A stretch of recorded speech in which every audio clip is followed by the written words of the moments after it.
Good morning, everyone, and welcome to my presentation on designing a pen holder using recycled materials for Year 2 Design and Technologies.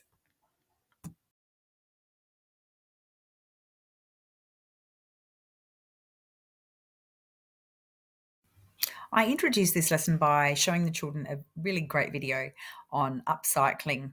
It was a great way to introduce the video, and it put into context what we had been learning about recycled materials and introduced what we were going to do, which was upcycling using recycled materials.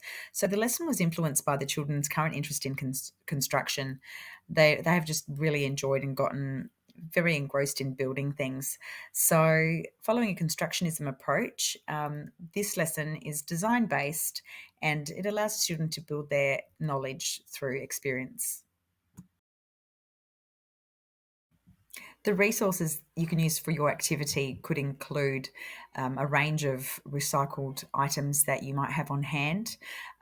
We'd previously discussed recycled items in a previous lesson, so the children were familiar with the items that they use and which would go into recycling. So we drew on that and incorporated some of those items along with sticky tape, glue. You might want to use a hot glue gun. And then, of course, pencils and erasers and sharpeners so they can test how effective their holder is. To assist the children in their learning in this activity, I used a range of teaching strategies. These included discussion at the beginning where we watched the video and we discussed and revisited what we had learnt previously about recycling.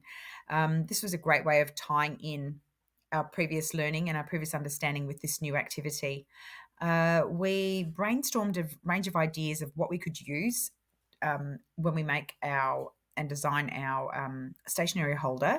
And then I modelled on the board using Think Aloud how to do a design and how to label it. We then incorporated a word wall. So then there was words which may have been unfamiliar to children on the wall so that when they did their labelling of their design, they actually had something to refer to. While the activity took place, I walked around and I scaffolded their understanding and learning. And it was a great way for me to take some anecdotal notes and take some observations of what the children were doing and what they're engaged with and where they were in their learning. The design process was a lot of fun, and I think the children really enjoyed putting their ideas that were in their head down on paper. They needed a bit of help writing the labels for the designs. They had previously done designs in another class, in another lesson. However, they hadn't labelled them before. So that was another component that we added to this lesson.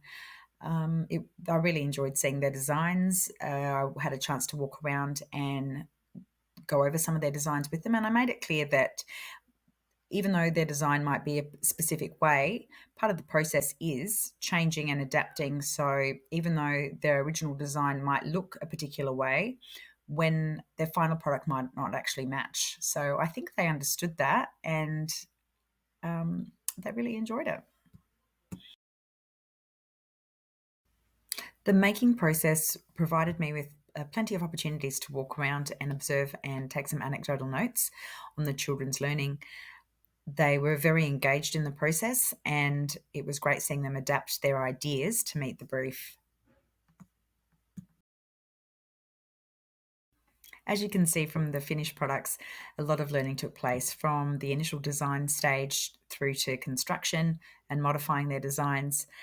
A lot of knowledge and skills were being learnt during the process. I hope that you got something out of this presentation. Thank you for joining us.